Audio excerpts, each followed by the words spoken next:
రాజకీయాల గురించి ప్రస్తావించడం అనేది చాలా సంవత్సరాల తర్వాత మళ్ళీ ఇదిగో ఇప్పుడే జరుగుతుంది.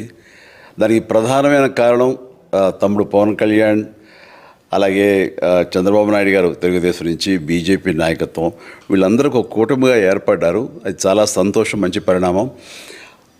ఈ సందర్భంగా మరీ ముఖ్యంగా ఈ రోజున నేను ఇట్లాగా మాట్లాడడానికి ప్రధానమైన కారణం నా మిత్రుడు, చిరకాల మిత్రుడు సీఎం రమేష్, అట్లాగే పంచగల్ రమేష్ రాజకీయంగా అరంగేట్రం చేసింది నా బ్లెస్సింగ్స్ తోటి.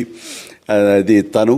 అలాంటి పంచగల్ రమేష్ అండ్ సీఎం రమేష్ గారు వీరు నాకు కావలసిన వాళ్ళు ఇద్దరు కూడాను అనకాపల్లి కాన్స్టిట్యున్సీలో ఎంపీ క్యాండిడేట్గా, అలాగే పెందుర్తి ఎమ్మెల్యే క్యాండిడేట్గా వీరు నిలబడటం అన్నది నాకు చాలా సంతోషంగా ఉంది. ఎందుకంటే ఇద్దరు చాలా మంచి వాళ్ళే కాకుండా సమర్థవంతులు.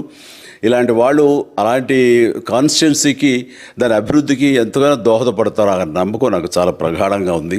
ముఖ్యంగా సీఎం రమేష్ గారికి కేంద్రంతో ఉన్నటువంటి సంబంధాలు, అనుబంధం ఇది మరీ మరీ ప్రత్యేకం. నాకు అది ఎప్పటి నుంచో తెలుసు. వారి గురించి నేను వింటూనే ఉన్నాను, చూస్తూనే ఉన్నాను.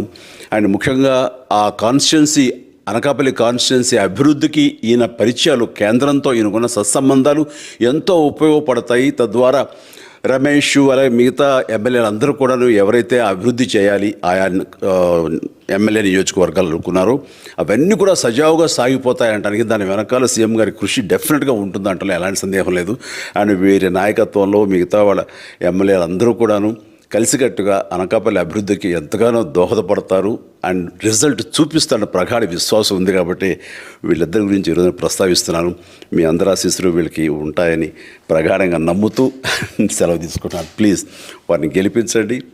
అనకాపల్లి నియోజకవర్గం యొక్క అభివృద్ధిని మనందరం చూస్తాం.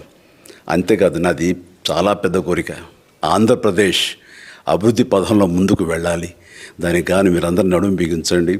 మీరందరూ కూడాను ఇలాంటి వారికి ఓటు వేసి మీరు గెలిపించి అన్ని రకాలుగాను మీ యొక్క ఆశీస్సులు వీళ్ళకు ఉన్నాయి అన్న భావాన్ని మా అందరికీ, ఆ నమ్మకాన్ని మాకు కలిగించండి.